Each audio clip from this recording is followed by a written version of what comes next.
चा विषय वेगळा आहे की इंजिनिअरिंग करताना एक गोष्ट लक्षात ठेवा जी सगळ्यात महत्त्वाची होती ती म्हणजे प्लेसमेंट. प्लेसमेंट मुलांना मिळतंय का? प्लेसमेंट मिळालंय का? प्लेसमेंट झालंय का? हा प्रश्न तुम्ही सगळेजण विचार करत असताना कोणत्या अशा टॉप ब्रँच असेल की CS असेल, IT असेल, इलेक्ट्रॉनिक्स असेल, AIML असेल, AIDS असेल, की ज्या ब्रांच घेतल्याने तुम्हाला चांगल्या प्रकाराच्या नोकरी भेटणार आहेत किंवा जॉब्स मिळणार आहेत. जर तुम्हाला माहीत नसेल तर तुम्ही कोणत्या उद्देशाने इंजिनिअरिंग करत आहात? इंजिनिअरिंग करायला आज 4 वर्षापूर्वी म्हणजे तुम्ही 12वी झाल्यानंतर प्रत्येक विद्यार्थी त्याचे पालक हे एक स्वप्न घेऊन येतात की फक्त 12वी नंतर एक पुढे शिक्षण कंटिन्यू ठेवण्याचा मार्ग म्हणून इंजिनिअरिंगला तुम्ही घेताय का? या सगळ्या गोष्टीचा विचार करणं खूप गरजेचं आहे आणि हीच ती वेळ की जिथे तुम्ही हा विचार केला पाहिजे की इंजिनिअरिंग हे करिअरचा ऑप्शन आहे की फक्त 12वी नंतर एक डिग्री घेण्याचा मार्ग आहे. लक्षात घ्या, दोन्हीमध्ये खूप डिफरन्स आहे. इंजिनिअरिंग करण्यासाठी फक्त डिग्री घ्यायची असेल तर तुम्हाला त्याचा काय परिणाम होऊ शकतो आणि जर तुम्ही करिअर ऑप्शन म्हणून त्याला विचार करत तर त्याचा काय इम्पॅक्ट होऊ शकतो, हे दोन गोष्टी नीट समजून घ्या. आजच्या व्हिडिओचा टॉपिक त्यासाठी खूप महत्त्वाचा आहे. व्हिडिओ जर तुम्ही शेवटपर्यंत पाहिला तर तुम्हाला खूप साऱ्या गोष्टी कळून जातील, कारण की आजचं वास्तव सत्य हे सगळं हेच आहे की इंजिनिअरिंग करणाऱ्या लाखो विद्यार्थ्यांपैकी किती विद्यार्थ्यांना जॉब्स मिळत आहेत आणि का जॉब मिळत आहेत, का जॉब मिळत नाही. कॉलेज जबाबदार आहे का विद्यार्थी जबाबदार आहेत का, परिस्थिती जबाबदार आहे का येणारा जो आता AI आलाय त्याचा इम्पॅक्ट पडत आहे का, ITच्या बदललेल्या पॉलिसीमुळे फरक पडत आहे का, कोर्सचे जॉब्स कशावर डिपेंड आहेत, मुलांची मानसिकता काय, हे खूप साऱ्या गोष्टी अशा आहेत की ज्याचा थेट परिणाम इंजिनिअरिंगच्या पूर्ण जे काय आपलं फ्रेमवर्क आहे त्याच्यावर होत आहे. इंजिनिअरिंग ही फक्त इतर कोर्सेससारखा साधासुद्धा कोर्स आहे आणि याच्यामध्ये करिअर असू द्या किंवा तुमचं जे 12वीचं नंतरचं शिक्षण आहे ते फक्त 4 वर्षात खूप सोप्या पद्धतीने कंप्लीट होतंय असं नाहीये. हे समजून घ्या. पहिली गोष्ट, इंजिनिअरिंग किती अवघड आहे, किती सोपी आहे, या सगळ्या गोष्टीबद्दल आपण बोलूच. सगळ्यात महत्वाची गोष्ट लक्षात घ्या, बोलणार आहे, लाखो विद्यार्थ्यांचे स्वप्न खूप आहेत, त्यांना पॅकेज पण लाखोच पाहिजे आणि याच्यात काही चूक नाही. जर आपण फी जर लाखात भरतोय तर पॅकेज पण लाखात भेटलं पाहिजे, ह्याच्यात कोणतंही दुमत नाहीये. आणि हे मिळत नाही का मिळत नाही? लाखो विद्यार्थी पास आउट होत आहेत पण लाखो नोकऱ्या आहेत का? प्रत्येक विद्यार्थ्यामागे एक जॉब अशी सध्याची परिस्थिती आहे का? ह्याचा विचार करा. इंजिनिअरिंग झाल्यानंतर ज्यावेळेस कंपनीत एखादा प्लेसमेंट ड्राईव्ह येईल किंवा वॅकन्सीज निघतील तेव्हा किती वॅकन्सी निघतात हा एक विचार करा. प्रत्येक वेळेस तुम्ही कुठेही जाताल जॉबसाठी अप्लाय करायला किंवा एखादी MPSC UPSC कुठलीही एक्झाम देतात त्यावेळेस तुम्ही बघा की जागा किती असतात आणि फॉर्म किती आलेले असतात. ह्या गोष्टी आपण लक्षात घेत नाहीये का? आणि प्रत्येक ठिकाणी जर अशीच परिस्थिती होत असेल तर कॉम्पिटिशन ही स्पर्धा अशीच का वाढत जात आहे याचा एक विचार करायला हवा. कारण की इंजिनिअरिंग सारख्या गोष्टी ज्या की कितीतरी वर्षापासून आपण बघतो की काही ब्रांचेस मध्ये विद्यार्थी ऍडमिशन घेत आहेत आणि जॉबही मिळत नाही. खूप विद्यार्थ्यांना 2 वर्षानंतर जॉब लागतो, 3 वर्षानंतर जॉब लागतो, काहींना वर्षानंतर जॉब लागतो, काहींना कोर्सेस करावे लागत आहेत, त्याच्यासाठी त्या कोर्सेसची भरमसाठ फी भरावी लागत आहे. तर अशा सगळ्या गोष्टी आजूबाजूला घडत आहेत. मग जर जॉब मिळणं कधीतरी 1 वर्षाने 2 वर्षांनी महत्वाचं असेल किंवा नोकरी मिळाली ह्या शिक्षणाच्या बेसिसवर तर इट इज ओके. बट जर तुम्हाला जर वाटत असेल की ह्या इंजिनिअरिंग मध्ये ताबडतोब पटकन लाखोचे पॅकेजेस मिळाले पाहिजे, लाईफ सेट झाली पाहिजे आणि त्याच्यासाठी काही करण्याची तयारी नसेल तर मात्र मग सगळा प्रॉब्लेम इथून स्टार्ट होतो. ह्या गोष्टी लक्षात घ्या. आपण कितीही म्हणलो कोण चांगलं कॉलेज घ्या, चांगली ब्रांच घ्या, इंजिनिअरिंग व्यवस्थित करा म्हणजे तुमची लाईफ सेट आहे, पण फक्त हे झाल्या एक थेरॉटिकल गोष्टीमध्ये फक्त आपण चांगल्या गोष्टी मांडत असतो. प्रत्येक व्हिडिओमध्ये तुम्ही तेच ऐकताल, ही ब्रांच घ्या खूप चांगली आहे, 2026 मध्ये कम्प्युटर घ्या, IT घ्या, AIML घ्या, AIDS घ्या, अशा ज्या टॉपच्या ज्या टेक ब्रांच आहेत त्याच्यासाठी कॉम्पिटिशन चालू आहे ते घेऊन टाका, असे प्रत्येक जण तुम्हाला सांगतील. पण कोणत्या कॉलेजमध्ये घ्या, कोणत्या कॉलेजमधून तुम्हाला ते इफेक्टिव्ह होईल, त्याच्यानंतर जॉब लागेल, हे मात्र कोणाला अजून कळलेलं नाहीये. त्याचबरोबर जर टॉपच्या कॉलेजच्याही सगळ्या विद्यार्थ्यांना प्लेसमेंट मिळतंय का हा पण विचार करा. जर त्या कॉलेजच्या त्या सगळ्या मुलांना प्लेसमेंट मिळत नसेल, म्हणजे टॉप जे गव्हर्नमेंटचे कॉलेजेस असू द्या तर कोणते असू द्या नसेल, तर याचा अर्थ सगळ्यांना जॉब मिळणं शक्य का नाही? कारण की तेवढे जॉब तर अवेलेबल पाहिजे, कंपनीवाल्यांनी तेवढे तरी घेतले पाहिजे. जर आपण डिमांड अँड सप्लायचा रूल पाहिला, ज्यावेळेस डिमांड कमी असते सप्लाय जास्त असतो त्यावेळेस मग मागणी किंवा तो रूल लागतो ज्याच्यामध्ये व्हॅल्यू कमी होते. तर हे लक्षात ठेवा. ह्याच्यामुळे बऱ्याच विद्यार्थ्यांना ह्याच गोष्टीचा त्रास करावा लागतो, कारण की जॉब मध्ये समजा कॉम्पिटिशन खूप आहे, एकाच ड्राईव्हला 600-700 मुलं जर बसत असतील तर तिथे पगारही 10 ते 20 हजार पर्यंतच मिळतोय.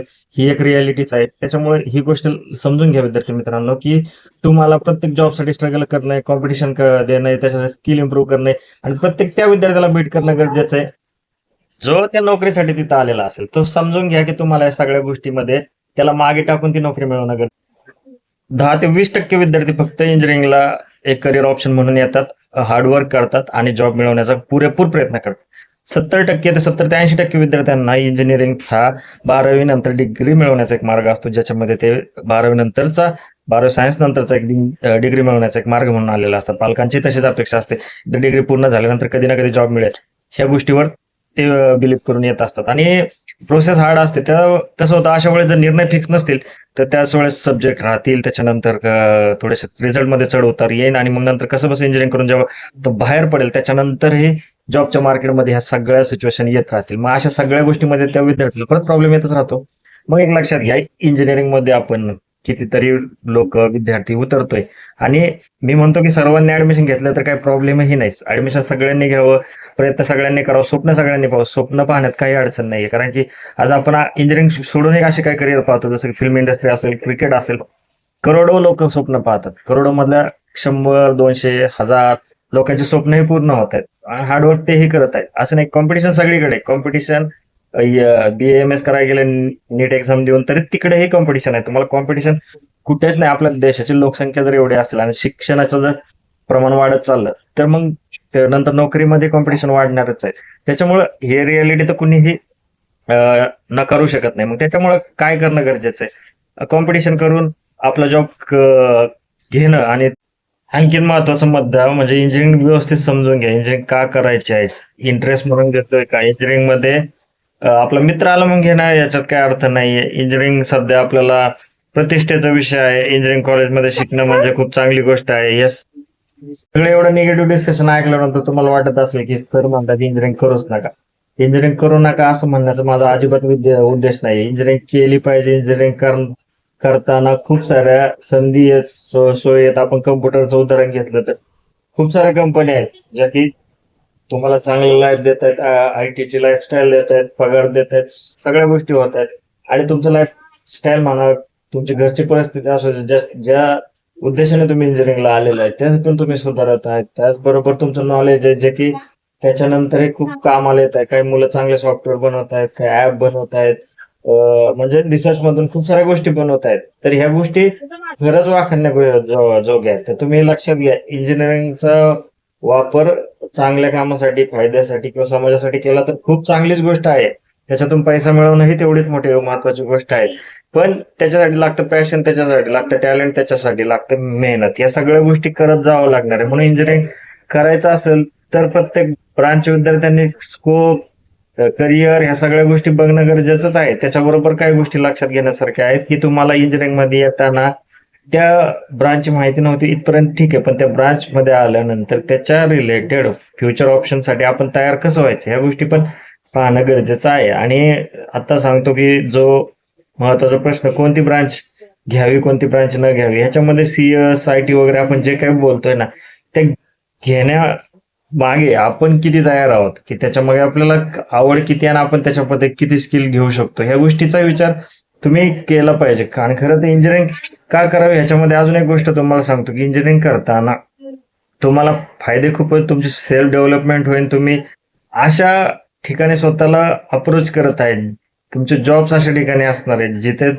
तुम्हाला गेल्यानंतर तुमचं लाईफस्टाईल चांगलं होणार. तर त्याच्यामुळं ही गोष्ट लक्षात ठेवा. तुम्ही कम्युनिकेशन तुमचं सुधारणार नाही, कारण की प्रोसेसच अशी, जोपर्यंत तुम्ही स्वतःला इम्प्रूव्ह करत नाही, स्वतःचं कम्युनिकेशन असेल, तुमचे स्किल असतील, तुमच्या सगळ्या ओव्हरऑल पर्सनॅलिटीमध्ये चेंज करत नाही, तोपर्यंत तुम्ही त्या लेवलला जॉबमध्ये जाऊ शकत नाही.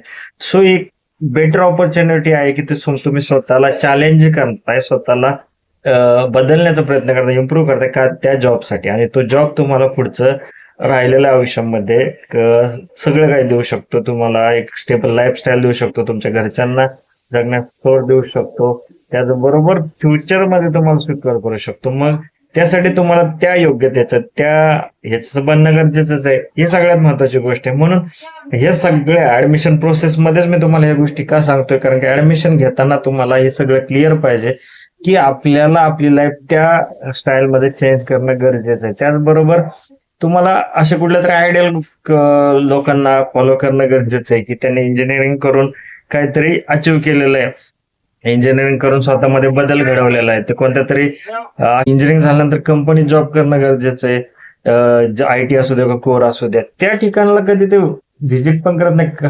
निम्म्यापैकी कितीतरी मुलांना कंपन्याच माहित नसतं, कंपन्या आतमध्ये एन्व्हायरमेंट माहित नसतं, त्याच्यामध्ये ते 3 वर्ष 4 वर्ष जातच नाहीत. मग अशा ठिकाणी जिथं तर आपल्याला पूर्ण पुढचं लाईफ घालवायचं तेच माहितीच नसेल आणि त्याच्यामध्ये आपल्याला काय करायचंय हे सुद्धा माहित नसेल तर कसं शक्य होईल. त्यासाठी सुरुवातच एक गोष्ट लक्षात ठेवा, पालक, मित्र असतील, जे तुमचे काउन्सलर असतील, सगळेजण सांगतील. तर तुम्हाला जे करायचे त्याच्यासाठी जे प्रयत्न घ्यायचे त्यासाठी तुम्हाला पण स्वतःच बदल करणं गरजेचं आहे. त्याच्यासाठी आवड निर्माण, उद्देश, आणि आजचा व्हिडिओचा उद्देशच हा होता की इंजिनिअरिंग करताना ह्या सगळ्या गोष्टीचा विचार करणं गरजेचं आहे. किती सीईटीला कट ऑफ आला, त्याच्यानंतर ऑप्शन फॉर्म मध्ये खूप भेटल्यानंतर कोणतं कॉलेज भेटलं, त्याचं प्लेसमेंट खूप चांगलं आहे, इथपर्यंत ठीक आहे, कॉलेज प्लेसमेंट देऊ शकतं, पण स्वतःला तयार करण्याची जबाबदारी तुमच्यात आहे. तुम्हाला 4 वर्ष स्वतःला आजपर्यंत आणखीन एक गोष्ट सांगतो आलेल्या अनुभवातून की बऱ्याच विद्यार्थ्यांना, पालकांना इंजिनिअरिंग करताना हे माहीत नसतं की इलिजिबल क्रायटेरिया काय आहेत. मुलांना समजा एखाद्या मोठ्या कंपनीत प्लेस व्हायचं असेल तर त्यांना किती पर्सेंटेज असायला हवं, त्याच्याबरोबर काय स्किल असायला हवे, ह्या गोष्टीचा कुठे विचार केला जात नाही. आणि नंतर प्लेसमेंट आलं नाही किंवा प्लेसमेंट झालं नाही किंवा कंपन्यामध्ये का जॉब मिळाले नाही तर स्ट्रगल तेवढाच वाढत जातो. त्याच्यामुळे जरा उघड्या डोळ्याने लक्ष देणं गरजेचं आहे. त्याचबरोबर एवढंच सांगतो की इंजिनिअरिंग करा, पण सगळा विचार करून. कारण की जर तुम्ही अशा घरातून आलेला असाल, मिडल क्लास किंवा ह्याच्यातून, त्याच्यामध्ये तुम्हाला खूप मोठं चॅलेंज असतं की स्वतःला पायावर उभं करणं, आपल्या घराचं चित्र बदलणं, आर्थिक परिस्थिती सुधारणं. तर अशा वेळेस हे सगळ्या गोष्टी तुम्हाला नंतर जाऊन त्रासदायक होऊ शकतात. त्यासाठी जर तुम्ही 4 वर्ष मेहनत केली तर त्याच्यात तुम्हाला इम्प्रूव्हमेंट पाहायला मिळणार आहे. सो आजच्या व्हिडिओमध्ये